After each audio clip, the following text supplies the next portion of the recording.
So Black Panther Wakanda Forever has been out for like a week now, depending on when I release this video. As of the time of this recording, it's been out for a couple of days, and I actually saw it on the first day it came out. Now, this is basically just like a 2-hour long tribute to Chadwick Boseman, and as that, it doesn't really work that well, but it does give a couple of tributes to him, like for instance having the Marvel Studios logo just purely be Chadwick Boseman as Black Panther, and it does deal like the death of Chadwick Boseman in the film and the death of King T'Challa is like very similar, so the character's reactions to T'Challa being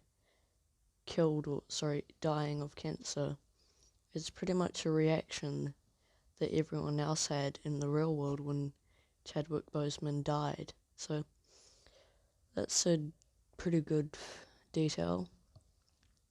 Now, as for the characters' reactions and the story overall, I'd say it's an emotional enough tale. Like, it has its moments where they're like all emotional, but the rest of the film's just kind of MCU standards, like it isn't really consistent.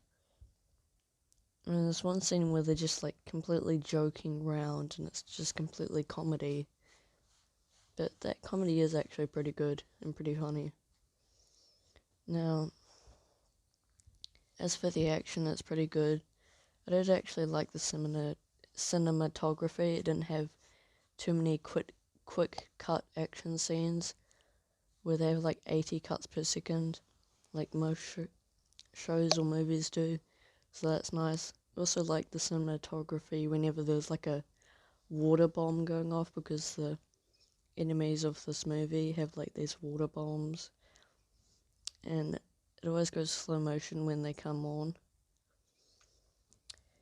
As for the story itself, it's pretty alright. I think Namor was actually pretty good, being cast as a guy who looks like Macro and Blitzmonger combined, and I thought he was kind of like a good reflection of what Wakanda could become, or is,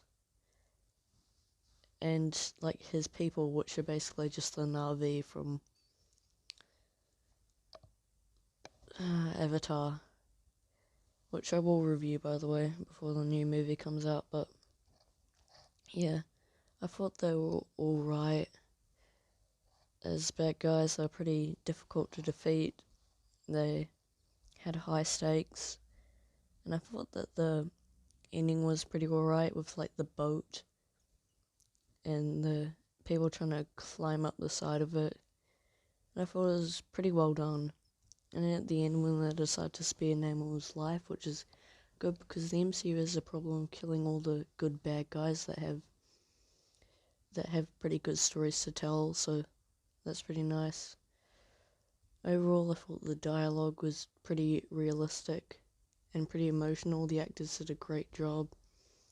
I also think I forgot her name, but the King T'Challa's mother was also pretty good as an actor.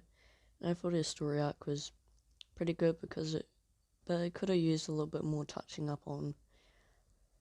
When she died, I was like, oh really, they're gonna have 2 deaths in this movie? But it made sense.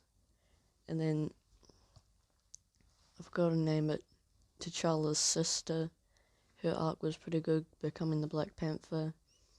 I thought it was pretty neat that when she went into the realm of the ancestors, or whatever it's called, the astral plane, that she saw Killmonger from the previous movie, aka Juice WRLD, but, well, not actually Juice WRLD, but it looks like Juice WRLD, even though Juice WRLD died too, so. But I thought it was pretty clever of them to do that, and generally the movie's actually okay. Pretty inspiring. The story isn't that emotional as I'd hoped it would be, but it works. It gives a realistic look is how people reacted to Chadwick Boseman's death, and I'll say it's a good movie compared to the rest of the Phase 4, probably the best movie apart from Spider-Man No Way Home, but I haven't watched that movie yet, and I have to wait to see the other reviews, but personally I think the film's actually pretty okay. It was pretty enjoyable. Me and my friend had a great time in the cinema, so I'll give it a 8 out of 10, it's just a straight 8 out of 10, not like a 0.5 out of 10, just an 8 out of 10. Pretty good, and it didn't save Phase 4, but it shows that by the time all these movies came out and they started working on the newer movies coming out in Phase 4, in Phase 5 and 6, it shows that they might have actually learnt their mistakes and decided to make some good movies for once. So yeah, I would give it a 8 out of 10. It was a pretty alright movie. Bye.